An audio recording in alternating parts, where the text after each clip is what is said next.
You need to unmute. There. Now I'm going to try to find the, open up the chat screen. There we go. Okay, good. Can everyone hear me okay? Good. Well, thank you so much for inviting me to give this virtual presentation. It's a real honor, and I'm so excited to see that there's such an interest in glial cells. As you pointed out, my lab is interested in neuron-glial interactions. We take a very broad view of this. We've looked at these types of interactions between neurons and oligodendrocyte precursor cells, the cells that give rise to myelin-forming oligodendrocytes, also how neurons induce calcium transients within astrocytes in the cortex. And I'd say another major focus of the lab has been to understand how glial cells influence neural development. And what I'm going to be telling you about today is a really unexpected role for glial cells in a peripheral sensory organ in the initiation of spontaneous activity, which drives the early development of nascent circuits in the CNS. And this is work that has a lot of serendipity in it, and I'll try to maybe spice up the talk a little bit because I know there are a number of trainees here to tell you a little bit about the kinds of things that led us along this very circuitous path, if you will. Let's see. So just by way of general background, I'd say that in our understanding of neural development is that there's a combination of genetically pre-programmed events that induce the formation of neurons, that guide these neurons to their appropriate regions in the CNS, that allow them to elaborate processes that then connect them to other neurons to form nascent circuits. And this period of sort of genetically defined development is followed by a period of activity-dependent refinement. And so it's really this merging between these genetic events and the activity-dependent refinement, which leads to the formation of mature neural circuits. Now, one of the things that I have found very fascinating in this pattern of development is that this activity-dependent process actually begins before the nervous system engages with the external world. And much of our knowledge about this form of development comes from studies of sensory systems, in particular the visual system. And this was started, I think, by one set of seminal experiments which discovered that the developing retina generates its own spontaneous activity. And an example from one of these early studies is illustrated here, where you can see raster plots of which indicate action potential generation by retinal ganglion cells. Now, these were microelectrode or multi-electrode array recordings from retinas that were removed from animals before opening of the eyelids. So this is maybe a week or so after birth, before animals actually open their eyelids and be able to interact with the external world. And yet during this period, the retinal ganglion cells fire bursts of action potentials. You can see these clusters of action potentials, and furthermore, because this is a microelectrode array, you can appreciate that these action potentials propagate as a wave across the retina. And this exists in a retina that's not exposed to light and happens when you remove the retina from the body. So this is something that's intrinsically generated, and many years of work have really defined the mechanisms which drive this intrinsically generated activity. And we know now that the excitation of the retinal ganglion cells is induced by the release of acetylcholine by a subset of amacrine cells early in development, which essentially they take the place of light during this early period to drive very stereotyped firing patterns in these neurons, which then promote their maturation and refinement of circuits basically throughout the visual system. And what we've learned in the intervening years is that this intrinsically generated activity is not something that's unique to the visual system, but in fact can be found in all sensory systems that have been analyzed. You can see this kind of early burst firing in the olfactory bulb, in the somatosensory system, and also the auditory system, which I'll be talking about. In the auditory system, we know that, like the visual system, this early activity appears to arise from within the cochlea, so the sensory organ responsible for hearing in mammals. And that's primarily from studies that were done in non-mammalian species and in chicks, where it's possible to sort of remove the hearing organ. And what they showed is that removing the hearing organ or actually placing tetrodotoxin right in the inner ear would abolish activity within the central nervous system if you were recording from the auditory pathway. And that really suggests that, similar to the visual system, this activity arises within the hearing organ, but the mechanisms that were responsible for generating those early bursts of activity were not well understood.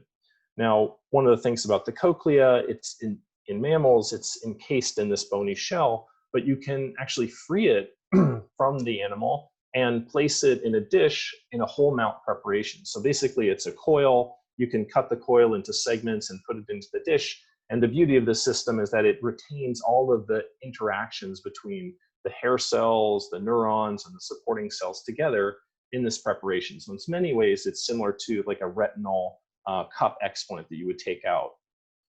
And if we were to take a cross section through this tissue, it looks something like this, where you have one row of inner hair cells. These are the ones that are responsible for transducing sound, and 3 rows of outer hair cells that provide amplification and feedback control. Now, one of the other things that is quite interesting about this preparation is that during early development, before the onset of hearing, and just to kind of elaborate on that point, rodents, mice, rats, are born about a week or 2 before they begin to hear. So during this period, the middle ear is filled with connective tissue and fluid, and because of that, sound that hits the eardrum here is not effectively conveyed to the cochlea, and so does not induce the transduction process and the stimulation of the hair cells. So these animals are born and then they're deaf for about 2 weeks. And so this gives us a period of time to study this early process. So it's a benefit for us that this happens, so we can access this early developmental period. And this is the period when spontaneous activity is being generated in the auditory system. And during this period, the cochlea actually takes a little bit of an unusual shape. And this doesn't look like the cross-section of the cochlea, the organ of Corti, that you would find in textbooks, because it has this large expanse of epithelial cells, which together are known as the greater epithelial ridge, or Kolker's organ. This is a transient developmental structure that regresses with time, and by the onset of hearing, it transforms into an inner sulcus, and only a few of these cells actually remain. So it's a transient structure whose function was not well understood. And my own interest in the auditory system, the cochlea, if you will, actually stemmed from an interest in understanding how glial cells impact synapses.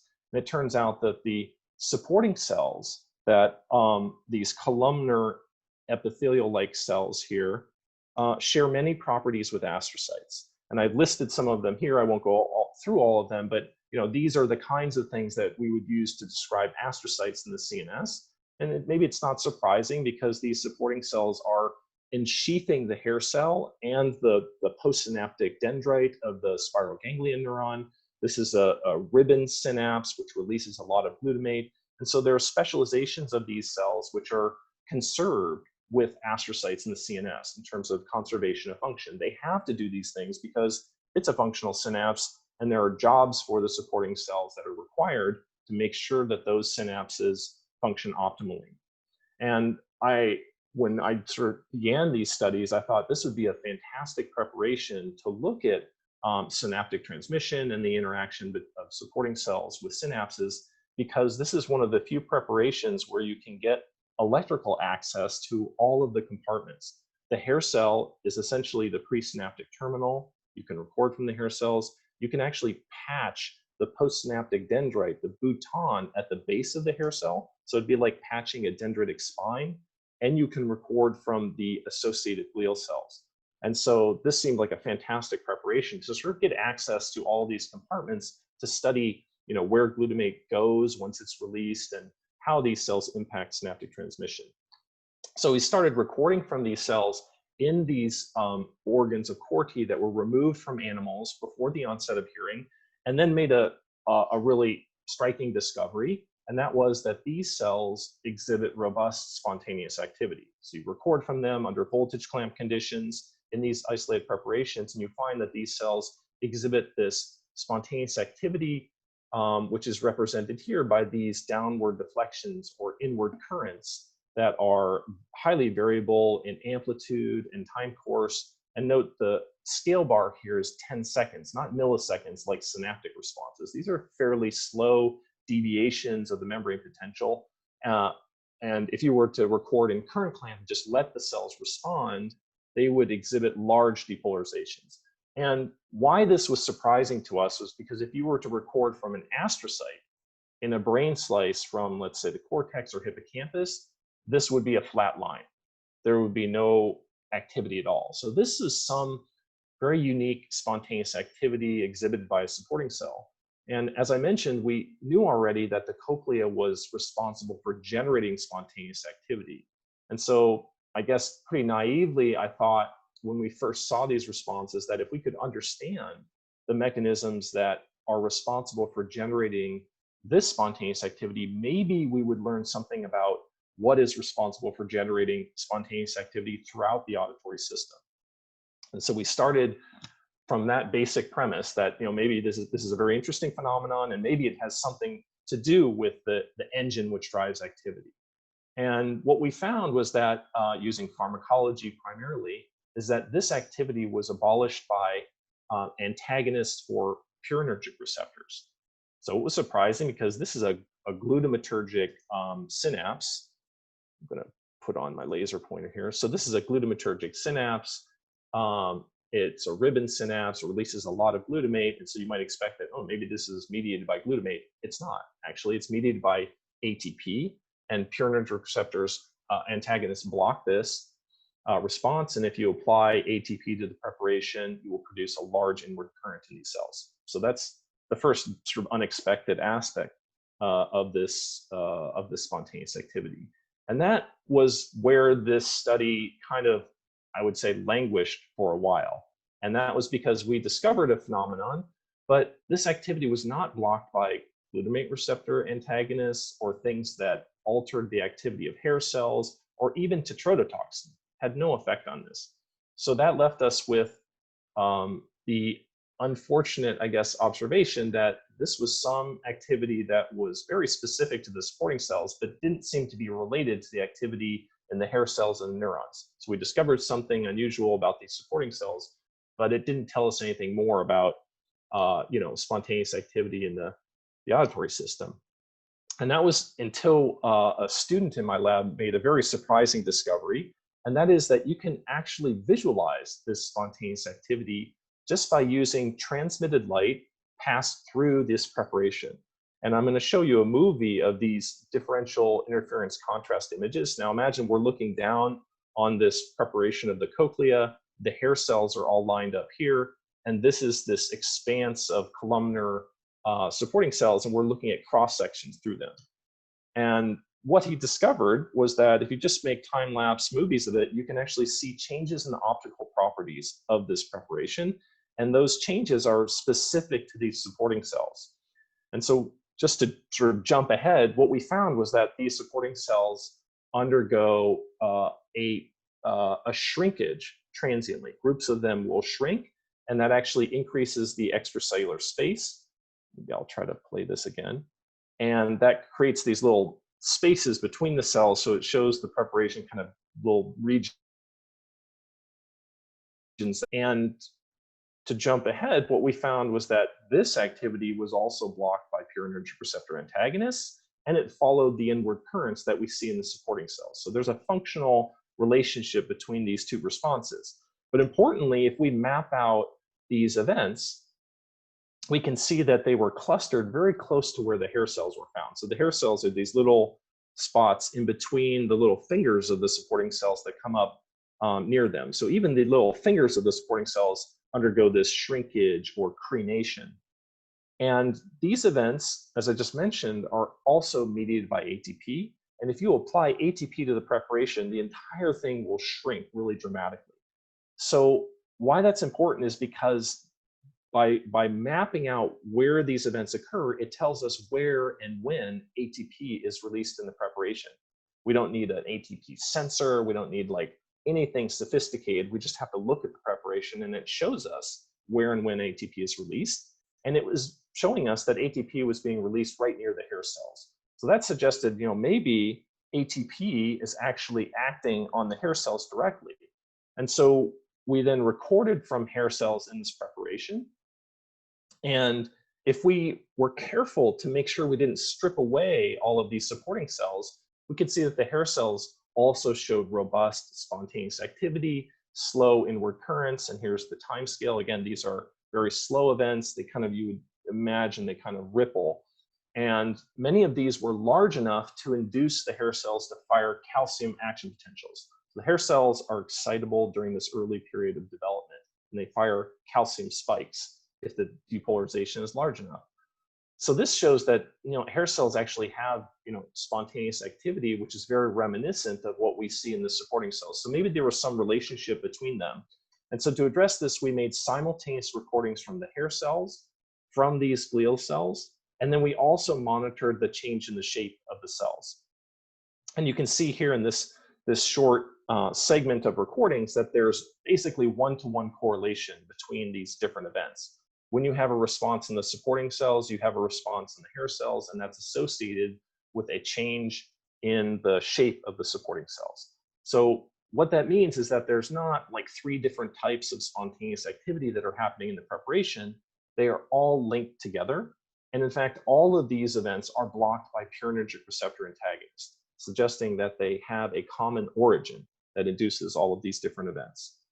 And finally, what we did was to then assess whether or not this activity was sufficient to induce the excitation of the neurons themselves. Because ultimately, if we're talking about an engine in the cochlea, which generates activity, which then drives development of pathways in the central nervous system, it has to get out of the cochlea.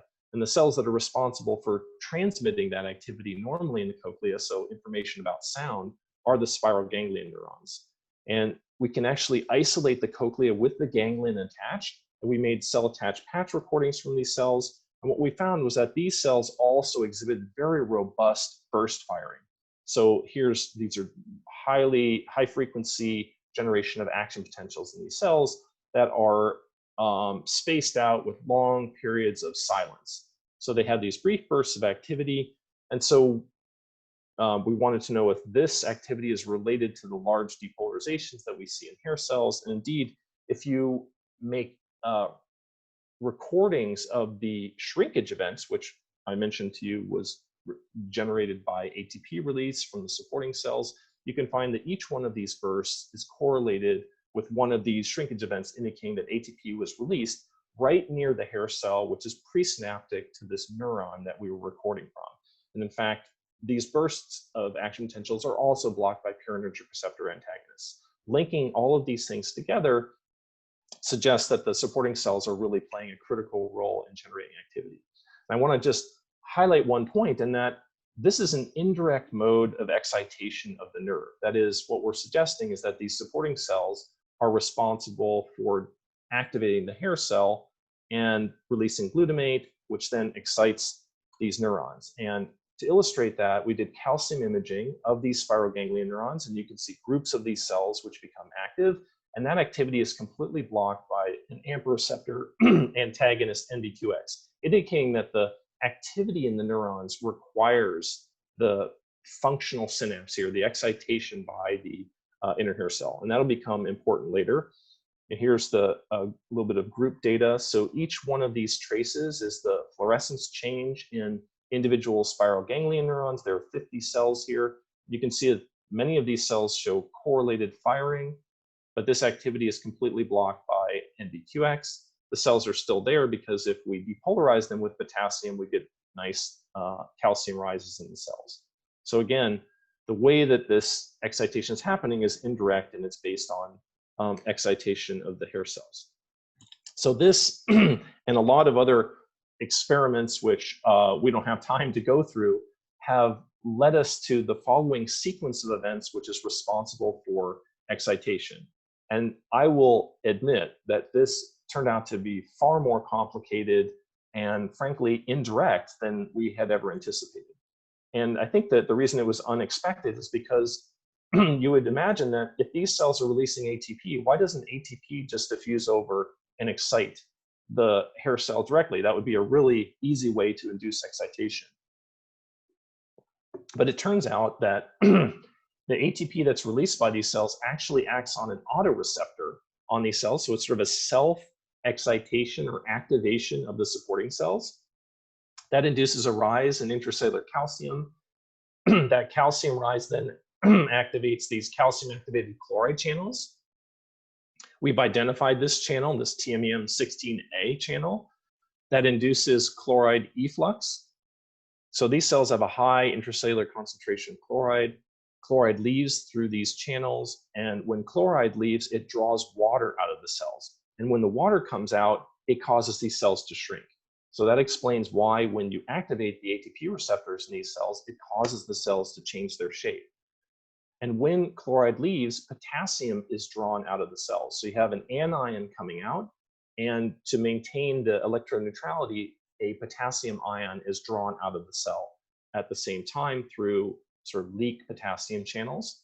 And it's that potassium which is pulled out of the supporting cells, which causes a local rise in potassium outside the hair cell, causes the hair cell to depolarize, fire calcium spikes, induce glutamate release, and then ultimately cause this burst firing of the spiral ganglion neurons. So that's a mouthful. There's a lot going on there. And, you know, as I mentioned, this is an indirect mode of excitation.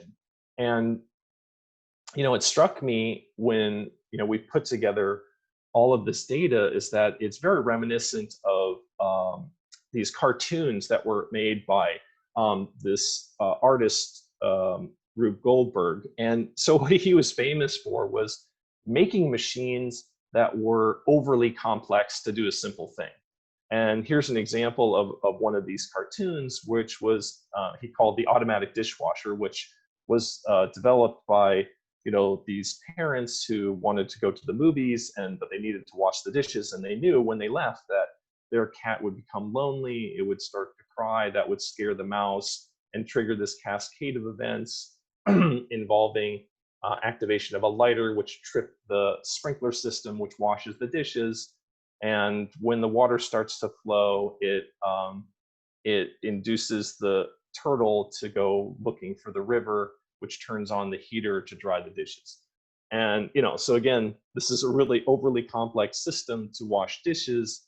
I love this example because it involves sound, mice, and water, which are key components of what I just described. And I think that one of the things that we have to acknowledge is that, you know, evolution is never, in our minds, seemingly optimized. You know, you have a simple system here. It could have been just ATP activating the hair cells, but it's very complex. But the important thing to remember is that the cells that are doing this are epithelial in origin. And epithelial cells in many other tissues use this pathway to induce the release or secretion of water. So the formation of tears and tear ducts, secretion of water in the colon, secretion of fluid in the lungs operates under a similar mechanism. And so this seems to be kind of like has a much earlier evolutionary origin as a way of inducing like ion flux and water movement out of cells. And so basically what we think is that these epithelial cells have used that tool chest that they already had and then adapted it for a different purpose. In this sense, sort of secreting salty tears within the ear and using that potassium to induce the depolarization of hair cells. So that's what seems to be happening. So let me just tell you about some of the molecular components that are involved in this process. And one of the things that we discovered recently was the purinergic receptor that's responsible for this autoactivation of the supporting cells. So we knew that this receptor was likely to be a metabotropic receptor because I showed you that a rise in intracellular calcium is critical for this. And furthermore, if you block the release of calcium from internal stores, you block the spontaneous activity directly. So we mined, if you will, available data sets looking for the expression of different purinergic receptors in the cochlea. This was from the inner ear database developed by David Corey. And we were very lucky in that there is one receptor which is expressed at levels, orders of magnitude higher than other metabotropic receptors in the developing cochlea. And that is P2RY1, which is it's a GQ coupled receptor. So we know it induces release of calcium from intracellular stores. So it's a good candidate. And furthermore, the expression of this receptor increases during this developmental pre-hearing period. So this seemed like a very good candidate. We obtained LAC-Z reporter knock-in mice. So LAC-Z was knocked into the P2RY1 locus. And then we did immunostaining for beta-galactosidase in sections of the cochlea. The individual hair cells are immunolabeled in these sections with myosin 7A. So here's the inner hair cell. Here's the 3 rows of outer hair cells. And you can see that in this region where the supporting cells are located, these inner supporting cells are showing high immunoreactivity for beta-galactosidase, suggesting that they have the promoter active for P2RY1. So P2RY1 seems to be in the right place at the right time. Now we took advantage of some pharmacological tools. So there is a very good antagonist for P2RY1. And the reason for that is that P2RY1 is part of the blood clotting pathway. And so it has been heavily drugged, if you will. So they're very good, very selective antagonists for this receptor. One of these is MRS-2500. If you put MRS-2500 onto these preparations, you reduce the spontaneous crenations, looking at these shrinkage events in the cells. So the frequency and the size of these events goes down. And in whole cell recordings from the supporting cells, you can see that application of this antagonist essentially abolishes all of the spontaneous activity in the supporting cells. So this is a very clean result. It's probably one of the cleanest. It's like putting NBQX onto an excitatory synapse. This has very powerful inhibition of spontaneous activity in these cells. And if the pathway that I described for you is really the one that's responsible for activating the hair cells, then if we go upstream and we block the activity in the supporting cells, we should also block the activity in the hair cells. And indeed, this is a recording of the spontaneous activity in the hair cells, and it is also abolished by this P2RY1 antagonist, looking at the frequency of the events or the mean amplitude of these events. So that really suggests that P2RY1 is playing a critical role in this response. And so we have identified 2 key molecular components, P2RY1, as I just described, and in other studies, we identified this TMEM16A calcium-activated chloride channel, the absence of which also completely abolishes the spontaneous activity. It abolishes the crenations of the cells, demonstrating its critical role in this process. And importantly, both P2RY1 and TMEM16A are just found in the supporting cells. So further kind of confirming the key role of these glial-like supporting cells in the cochlea. Ultimately, we want to know whether this phenomenon that we've discovered in these excise preparations of the cochlea are actually responsible for generating the bursts of activity in the CNS, which are responsible for circuit refinement. And so to get at this question, we've been now moving in vivo to animals, and we've been doing in vivo calcium imaging.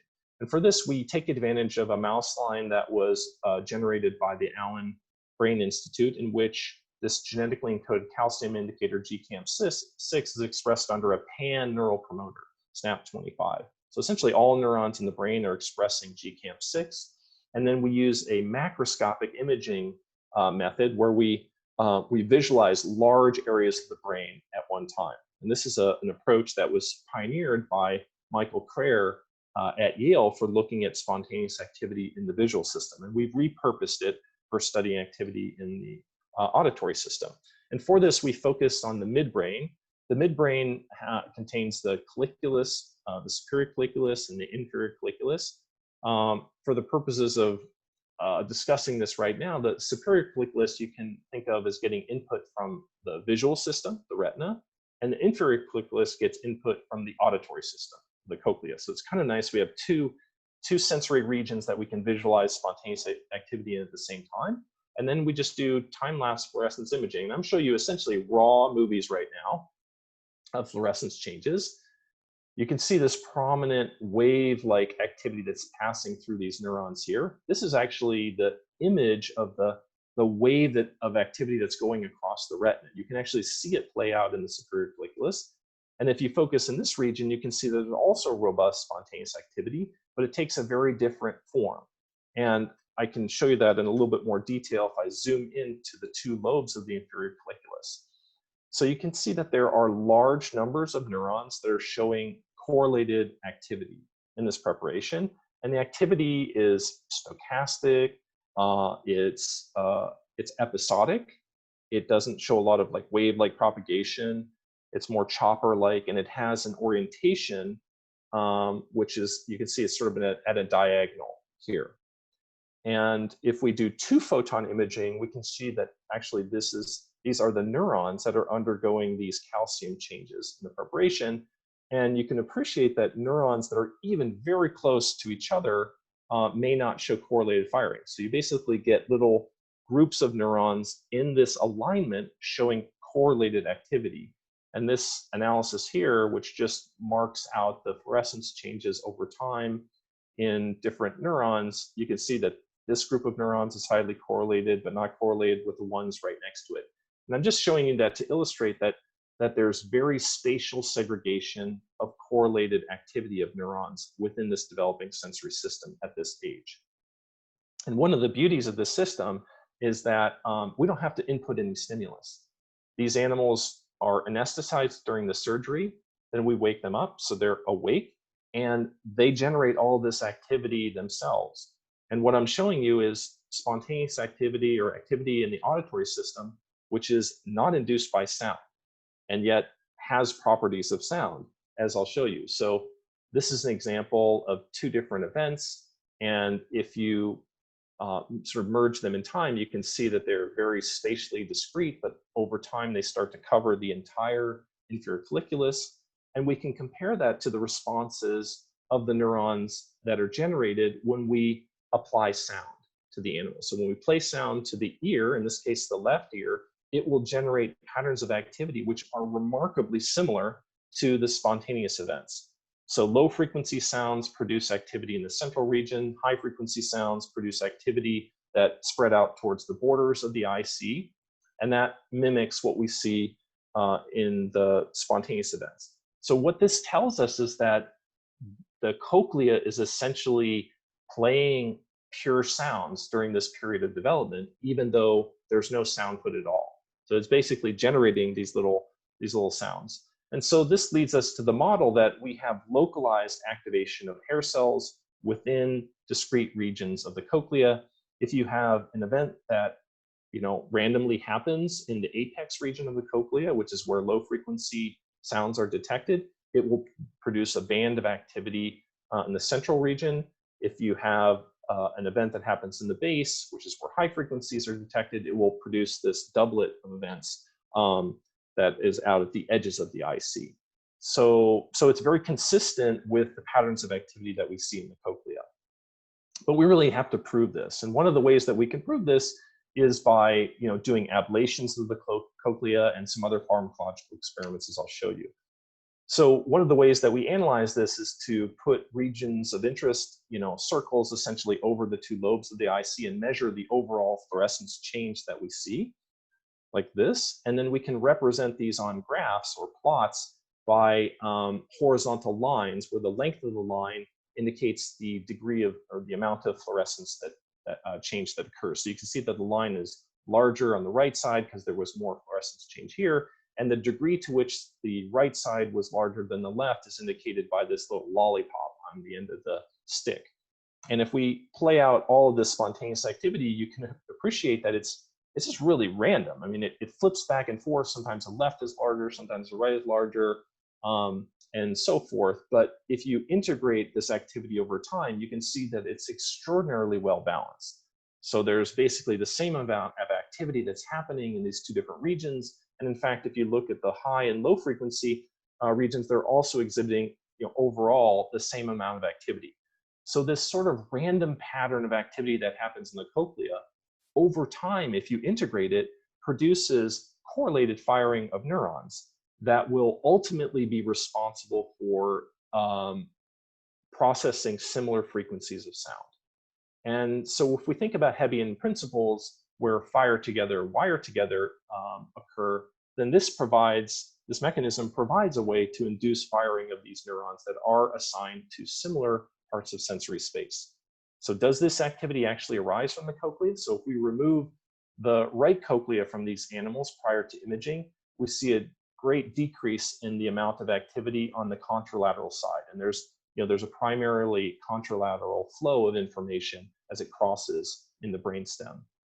If we do the same experiment, but on the left side, we inhibit the activity in the right IC. And if we do bilateral cochlear ablation, you can see that essentially it abolishes all the activity in the IC. So demonstrating that this activity, this burst firing, if you will, has its origin in the cochlea. So can we link this back to the mechanisms that I described?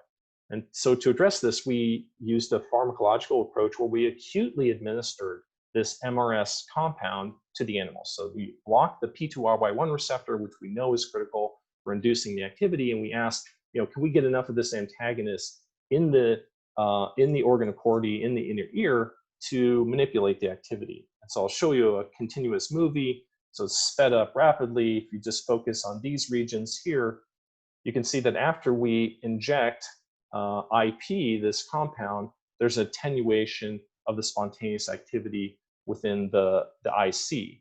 And importantly, if we monitor the activity in the superior colliculus, so looking at the retinal waves, those are not affected by this manipulation, serving as a control for perhaps actions of P2RY1 on receptors that are in the central nervous system. So we know that some astrocytes express P2RY1 and so forth. So this suggests that there's not likely to be a central effect, and it's likely to be peripheral in its action, and is consistent with the model. If we inject vehicle, it has no effect on the spontaneous activity. And this is the group data showing that the events per minute and also the amplitude of the responses in the IC are potently inhibited by this administration of this compound, but the compound has no effect on the activity in the superior colliculus, so the retinal waves. So this really suggests that P2RY1 receptors are important for generating that spontaneous activity in auditory centers in the central nervous system. So we've also taken a genetic approach to get at this question, and we used a mouse line that expresses Vglut3. Well, it lacks Vglut3, so Vglut3 is a vesicular glutamate transporter, which is necessary to load glutamate into synaptic vesicles in the hair cells. So animals that lack Vglut3, because they cannot transduce and excite the spiral ganglion neurons, are completely deaf if we look at auditory brainstem responses. And also if you record from the postsynaptic bouton, in normal conditions, if you apply high potassium, you get bursts of EPSCs, excitatory postsynaptic currents, as you would expect, as you're depolarizing the hair cell and releasing glutamate. That's completely blocked by an AMP receptor antagonist. If you do the same experiment in Vglut3 knockout mice, depolarization of the hair cell produces no postsynaptic response because there's no glutamate release. So these animals are profoundly deaf, and they have an inability to excite the postsynaptic neuron. And as you recall, I told you that the mechanism for generating spontaneous activity goes through the hair cell normally. So you have to excite the hair cell gets depolarized, it excites the spiral ganglion neuron. So we would predict in these animals that there should be no activity in the central nervous system because the hair cell cannot excite the postsynaptic neuron. And so imagine our surprise when we did imaging of these animals which lacked Vglut3, that the spontaneous activity was preserved. So there was still episodic activity in the inferior colliculus, and the activity looked, in many ways, very similar to the responses that we saw in wild-type animals. So you can see there are groups of neurons that are aligned to the tonotopic axis that show correlated activity. You see activity in low frequency and high frequency areas. And the frequency was somewhat reduced, but it overall was remarkably similar to what you see in wild type. So this is a complete, if you will, invalidation of the model. This suggests that there's some way that it can generate activity which is independent of the hair cell. And so, we were very depressed after we got this result, I guess, but we forged ahead and tried to figure out, it just seemed like based on the pattern of activity that it must share some of the same features. And one of the things that we knew from previous experiments is that, when potassium is released into this area, it will depolarize everything. That's the thing about potassium. It doesn't pick particular receptors or whatever. So the potassium itself will depolarize everything. And we knew that it actually depolarized the postsynaptic Butan. And that was from direct recordings from the Butan. You can see that here, that if you apply ATP, which induces this whole cascade, it will depolarize the postsynaptic Butan. But the depolarization and generation of action potentials by the neurons really requires another boost by glutamate, because if you put on NBQX, you no longer generate action potentials. So there's some direct depolarization postsynaptically, but it's not sufficient to bring the cell to threshold for firing action potentials. And so what we thought was, well, maybe when this neuron is deprived of synaptic input, that it actually, kind of increases its sensitivity and becomes more sensitive to potassium. And that way, potassium could actually bypass the hair cell and directly excite the postsynaptic neurons. So one of the things we could do is do imaging from the spiral ganglion neurons, and we could see clusters of spiral ganglion neurons that showed correlated firing in these neurons, even though there's no excitation from the hair cell. And furthermore, when we did this imaging and blocked postsynaptic AMPA receptors, it did not have any effect on the spontaneous activity in the spiral ganglion neurons. So this is opposite what we saw in wild type animals. In wild type animals, if you remember, the spontaneous activity of the spiral ganglion neurons completely abolished by NBQX. Here, the activity is preserved, and you can see that it is somewhat reduced. The number of cells per event is reduced, and the correlation is reduced, but there's still groups of cells that exhibit correlated firing. And there's also these very long duration increases in calcium that we don't normally see in the wild type animals, which is kind of reminiscent to like an increase in excitability or hyperexcitability. Now, one of the things that we know is that this TMEM channel is critical. So we can use a pharmacological inhibitor of this channel and ask, is this activity dependent on the ultimate activation of these cells? And yes, if we put on this antagonist, which blocks the calcium activated chloride channel, it abolishes the activity in the spiral ganglion neurons. The cells are still there because they can be excited by potassium. So this suggests that that the supporting cells are still responsible for generating the activity, but it does not require the hair cell, and it does not require glutamate receptors in those cells. So how does it do that? So we addressed that by making whole cell recordings from spiral ganglion neurons and looked at their excitability by hyperpolarizing and depolarizing them. And I'll just show you here, you can appreciate just by looking at this, is that the response of the neurons to a given depolarization is much stronger in the Vglut3 knockout mice. So when you deprive these cells of excitatory input, they basically increase and they turn up the volume, and they become much more sensitive to anything that is impinging on them. So they have much higher input resistances, as you can see here, and they will fire multiple spikes upon depolarization. And the group data is here looking at the decrease in the threshold for generating action potentials. The input resistance goes up, measured at peak or steady state. There's no change in the resting membrane potential of the cells, however. And further depolarizing pulses, you can also see that they exhibit these plateau potentials, which are very reminiscent of those responses that I showed you in the calcium imaging. And some of these are generated spontaneously. So this demonstrates that these spiral ganglion neurons have increased their excitability, and that increase in excitability basically restores this spontaneous activity, even though the hair cells are sort of taken out of the equation. And this really illustrates the robustness of this spontaneous activity, that it can overcome deficits to kind of restore this pattern activity during early development. So I want to end by just telling you a little bit about what we think this activity is doing. And we had a collaboration with Uli Mueller, who's a faculty member of mine at Johns Hopkins, and they did single-cell RNA-seq of spiral ganglion neurons, identified that there were actually 3 discrete types of these spiral ganglion neurons, as shown here by their unique patterns of gene expression. And I think, fortunately, what you can see is that there are certain genes which are more or less restricted to these different types of spiral ganglion neurons. And now, what was, I think, quite fascinating to us is that there is a specification of these cells that happens. Initially, all of these genes are expressed in common by the spiral ganglion neurons. And then over time during development, the expression of these genes gets progressively restricted, such that, type 1 cells express certain genes, type 2s express other genes, and so forth.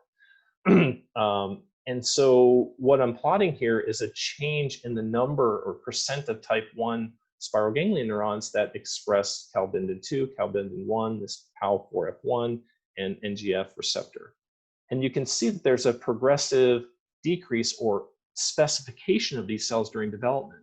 And importantly, what I'm illustrating here by this bar is that this early specification is happening before the onset of hearing. And it's happening during this time period when the spontaneous activity is passing through these cells.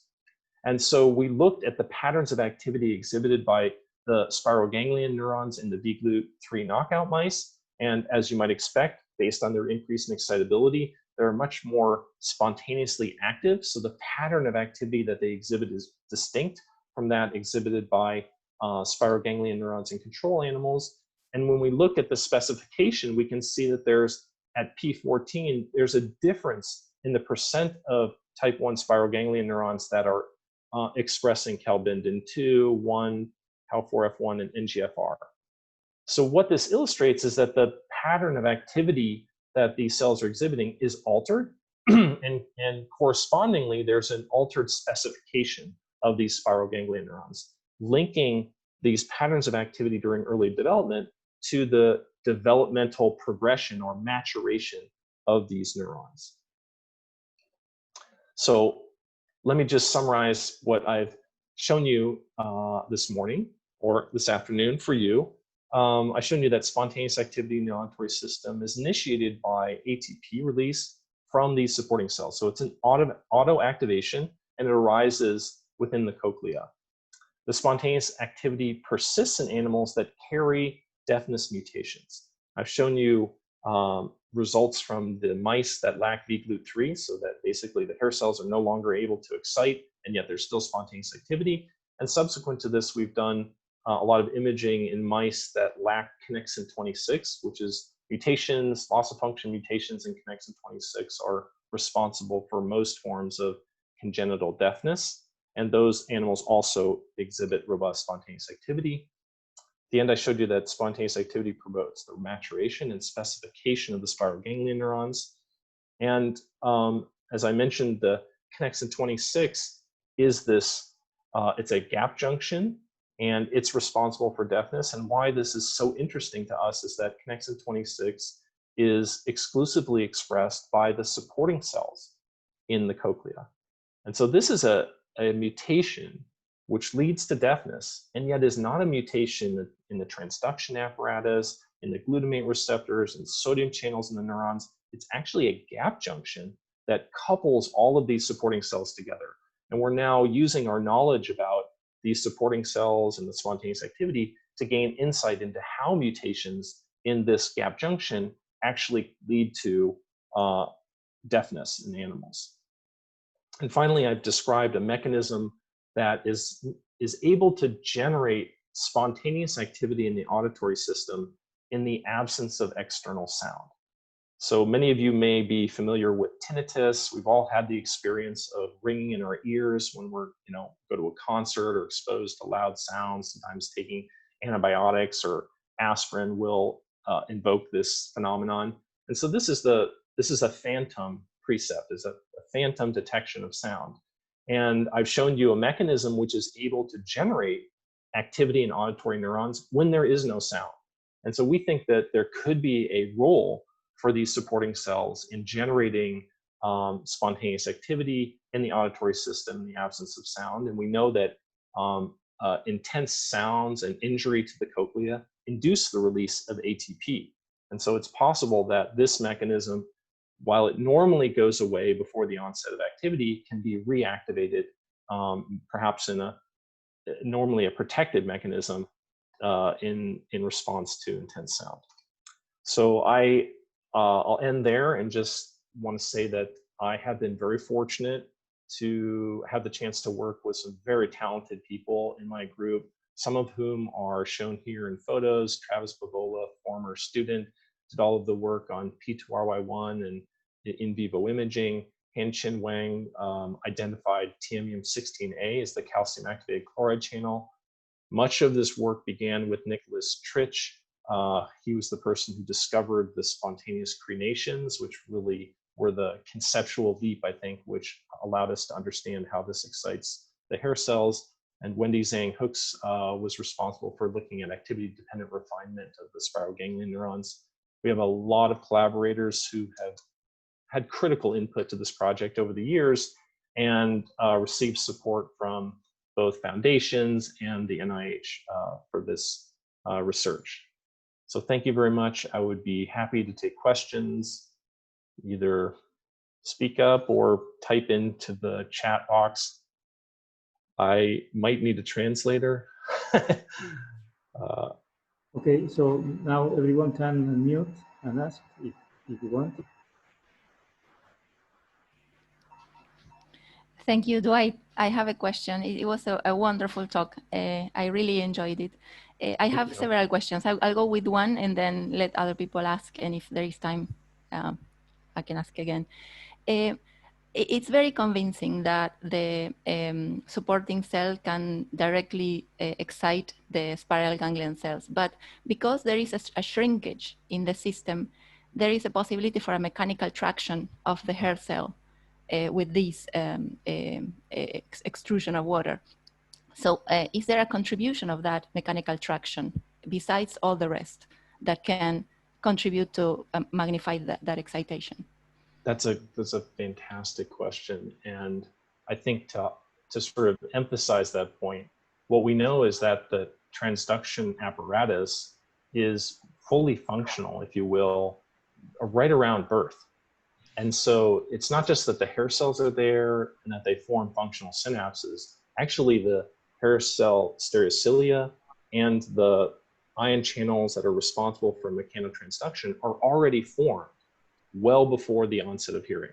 And so that alone sort of suggests, yeah, there might be some role for those channels or for some mechanical activity. And yes, as you mentioned, there's actually, I don't know if I have, I was gonna see if I had a movie of this. Sometimes I show, I don't have it here, but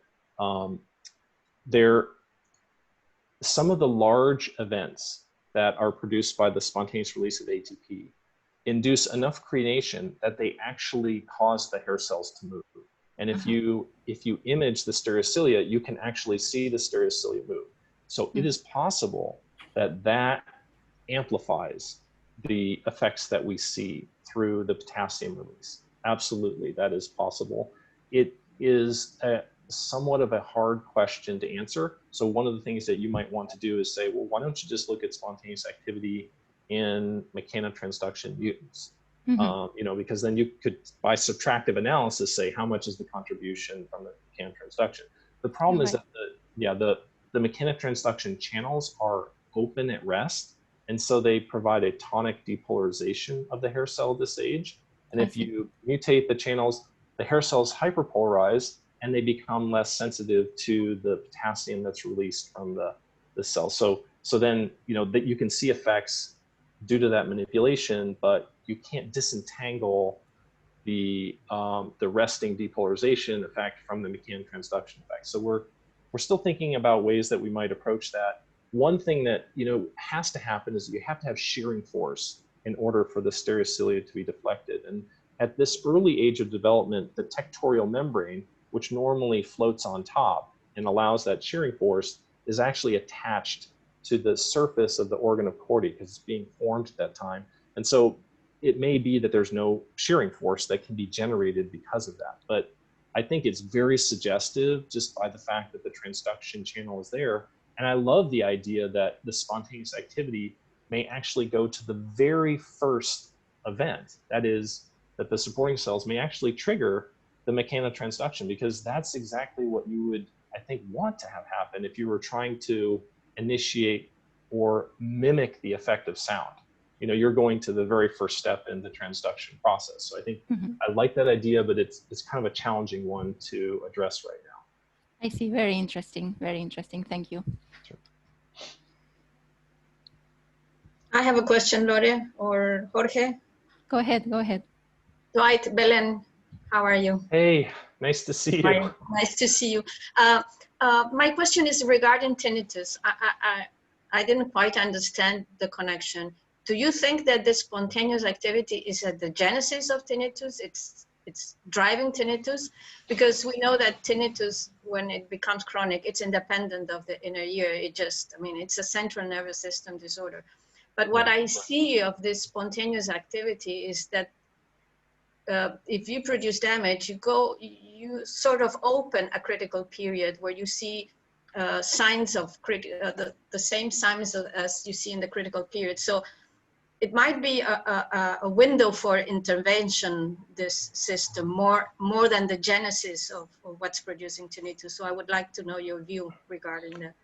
I think, right, so the general conception of tinnitus comes from clinical studies, and as you were kind of highlighting what has been done, and when patients come in, they don't come in right away when they have tinnitus. No. Many years later, they're dealing with it chronically, and it becomes so bad that they, it's incredible. It can be incredibly debilitating.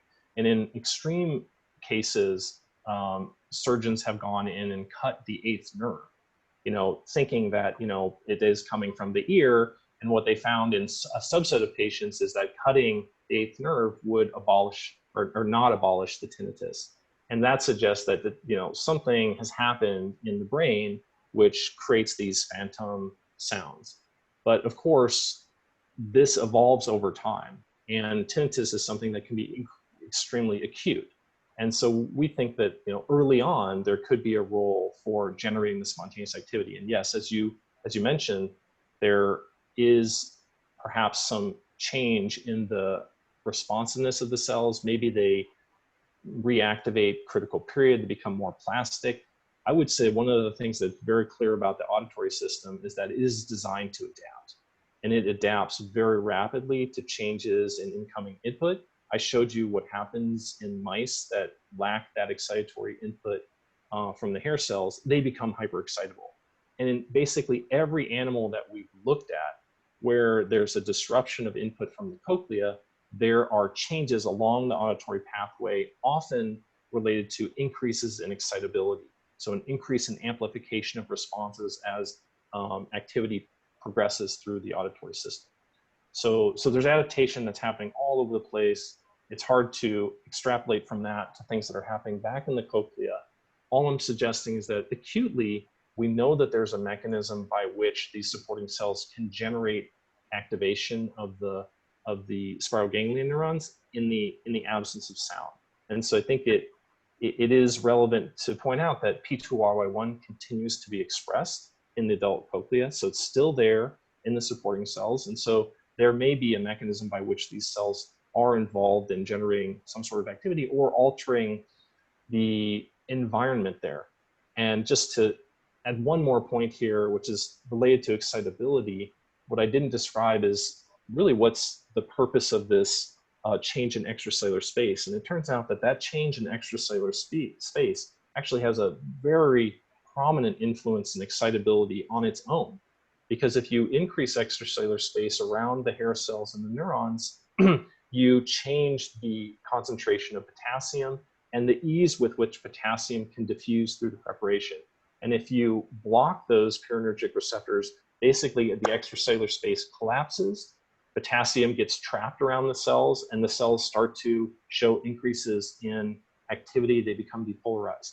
So by modulating the extracellular space, these supporting cells can really alter the excitability of these cells. So not saying that it is the cause of tinnitus, but it's suggestive that, you know, there could be a role for these cells in this process, maybe early on in the disease. Mm-hmm. Dwight, Oh, yeah, Pablo, go ahead. Pablo. Hi, Rim. How are you? Very nice presentation. So I have a question. What induced ATP release in the supporting cells? This is a vesicular release of ATP. How far this ATP diffuse? So the release of ATP for one single supporting cell, they can activate several ones. Yeah. And the last question is, calcium waves in supporting cells, they produce also ATP waves, release of ATP in all supporting cells? Yeah, I think I can show you again kind of these events, because the crenations are sort of mimic what happens for calcium. So if I was imaging calcium in this, you would see these areas where the cells shrink is where calcium goes up. So presumably this is the full extent of ATP release at a reasonable concentration. It shows where the receptors on the cells are activated. And we don't see propagation of waves, so it's not like the retina where you see an event that starts and then it propagates as a wave all the way along across the retina, and you get colliding waves and things like that. These tend to be much more discrete, as you can see in these crenation movies. So they are restricted to these little local areas. We know that there are extracellular nucleotidases which will break down ATP in the extracellular space. So presumably that's what contributes to constraining the diffusion of ATP in this preparation. And the discreteness of these events really is mimicked by the discrete activation of the neurons in the inferior colliculus. And so it's not like the retina doesn't propagate like from the apex to the base from a high frequency or low frequency region to the high frequency. You just see this little very discrete stochastic type of activity.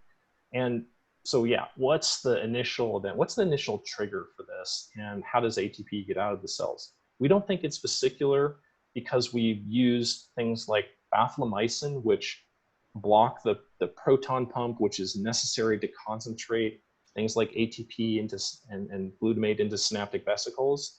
And in those preparations, we can show that the ability of the hair cell to excite the neuron is completely abolished, and yet the spontaneous activity persists totally unaffected. I favor the idea that it's coming out through a channel, probably a large channel, and it could even be a gap junction. So one of the things that's really striking about these supporting cells is that they form an extensive syncytium. They express connexin 26, but they also have connexin 30, connexin 43.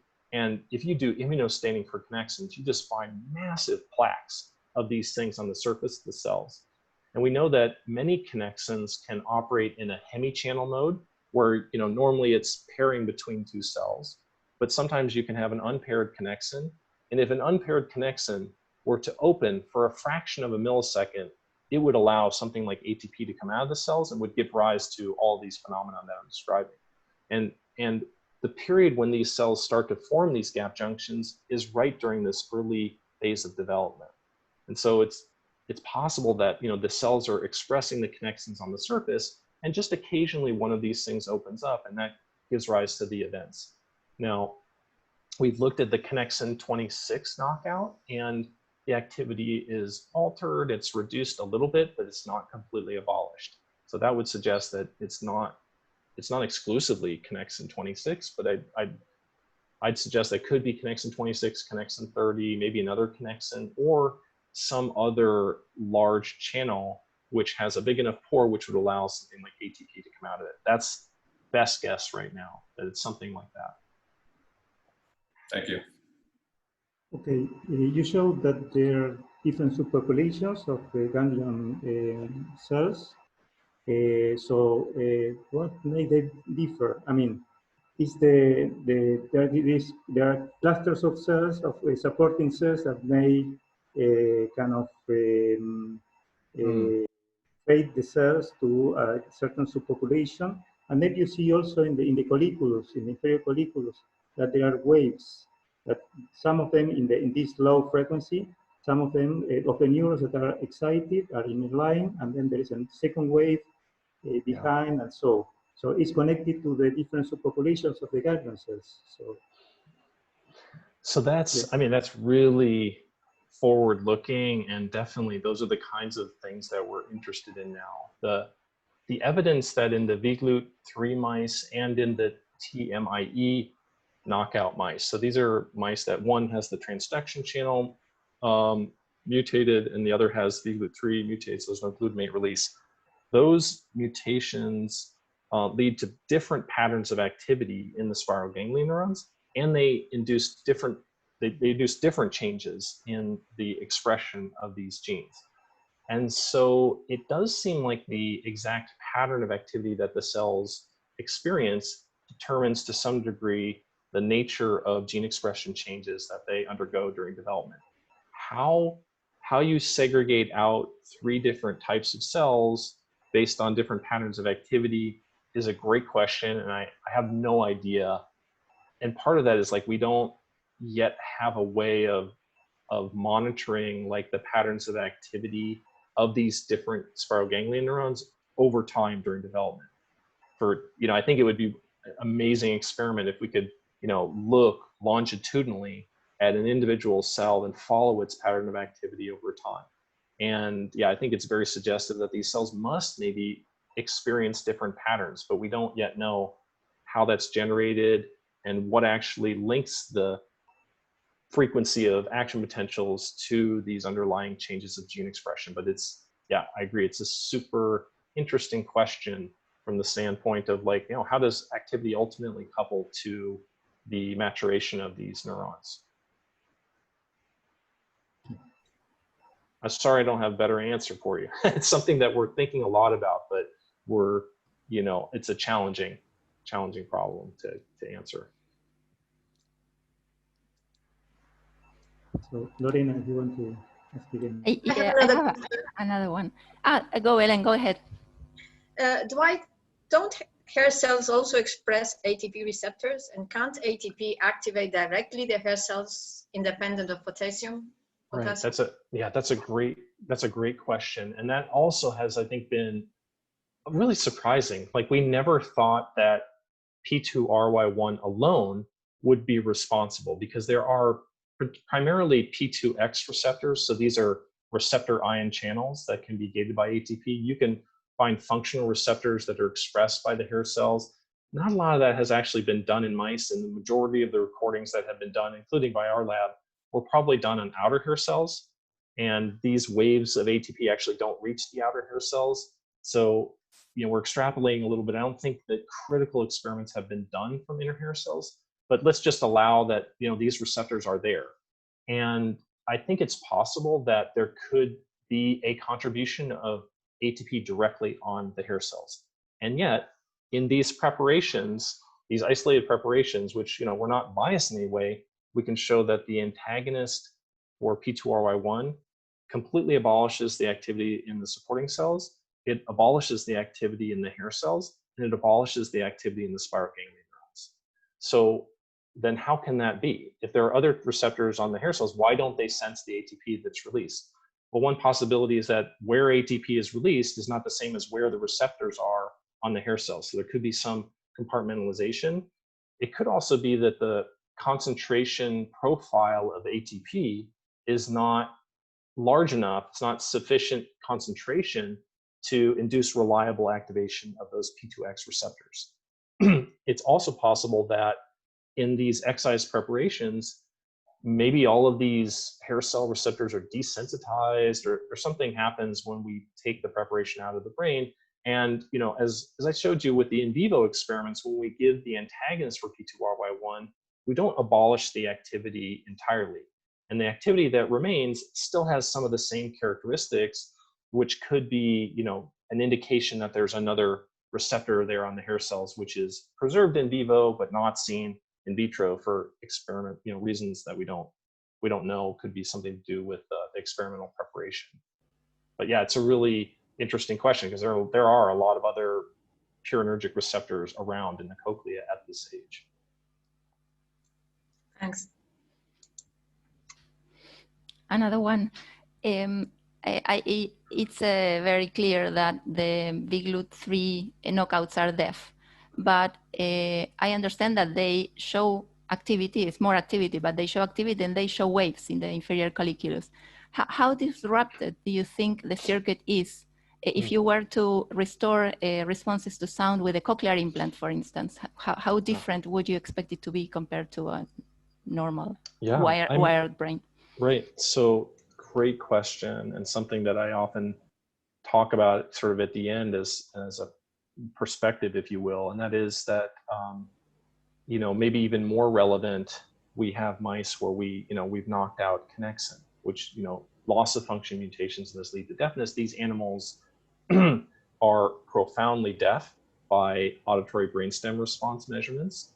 And yet during this early period, they exhibit robust spontaneous activity. The activity is spatially confined. So it is inducing activity in neurons that are within isofrequency zones. So, you know, allowing for Hebbian types of plasticity, you would imagine. And so I think that one thing that strikes us about that is that it suggests that children who carry these mutations probably had a period of spontaneous activity which was similar to what you would have in a normal developing auditory system. And it is probably that fact which allows those children to be good candidates for cochlear implants. And so we know that, you know, these patients do well with cochlear implants, and they would not do well if there was no activity at all, because if you don't have any activity at all in the spiral ganglion neurons, you have a lot of apoptosis. So early in development, if neurons are deprived of activity, they just tend to undergo apoptosis. And so you would imagine that there might be lots and lots of changes in the circuitry as a result of cell death and reorganization, and yet these patients do well. So I think the preservation, the robustness of the spontaneous activity, and the fact that it uses other, you know, sort of modifications to restore something that is similar to the normal spontaneous activity could explain why these patients do well with cochlear implants.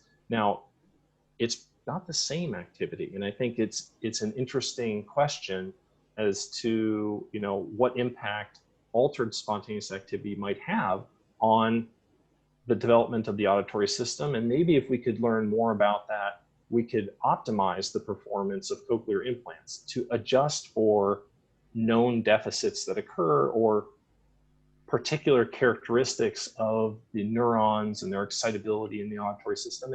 And you know, one of the things that we've been thinking about is for cochlear implants is that, you know, when we put in cochlear implants, they often, you know, use patterns of activity to sort of prime the system. And maybe what would be good is actually to use normal patterns of activity when you first put in a cochlear implant. And I didn't have time to tell you, but the bursts that the neurons fire during this period are very stereotyped in their organization of action potentials, and it actually looks like theta rhythm. And so maybe, you know, it would be beneficial to use theta-like frequencies early when you implant, you know, when you put in one of these prostheses to induce kind of a maturation period of the auditory system. It's fantasy, but, you know, it's interesting to think about how we might extrapolate some of the things that we've learned here to improve the performance of these implants. Very interesting. Thank you very much. So I have a little question. So what the neuron can give to the glia? I mean, in this interaction, are there any signals that the neurons can release and affect the glia? So I think that probably the majority of people who are excited about supporting cells in the standpoint of hair cell regeneration. So we know hair cells come from these cells early in development. And so people are trying to figure out ways of inducing the supporting cells to, you know, take on the properties of hair cells and restore those. in terms of the hair cell to supporting cell, it's very clear that these cells here, the ones that are immediately adjacent to the hair cell, are uniquely specified. If you look at the expression of the TMEM68 calcium activated chloride channel, if you look at the expression of the glutamate transporters, these cells that are immediately adjacent to the hair cells are the ones that express these genes. And as you go further away, they don't express them anymore. So there is a unique specification of the cells that make direct or near direct contact with the hair cells, suggesting that things like maybe like notch signaling are responsible for inducing specification of these cells to more of like a supportive astrocyte-like function. Sorry. And there's, you know, some of the tools that have been developed to manipulate glial cells, like Cree lines that are, you know, like glassed Cree and even PLP Cree and things like that, are actually active in these supporting cells. And so they've been used to manipulate these cells in vivo.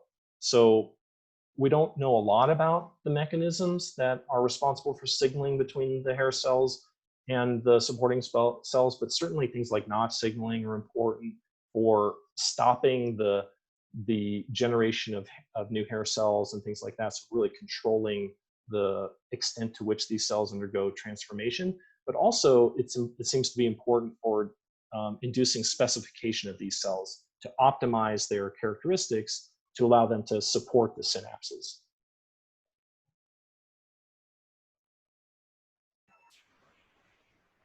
Okay, more questions? No? Okay, Dwight, thanks a lot. It was great. Yes. Thank you so much. Fantastic. Really appreciated it. I wish I could meet you all in person. Maybe we'll do that someday in the future once we're through all of this COVID pandemic. And I hope you're all safe and well. Yeah, the same. We will be very happy to have you here. Terrific. Thank you, Dwight. Take care, everyone. It was nice meeting you all virtually. Thanks a lot. Thank you. Bye. Bye. Bye.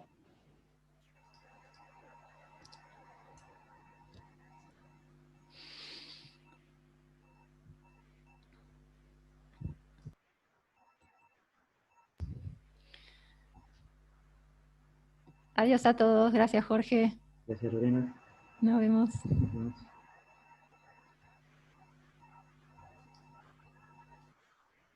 Ciao, ciao.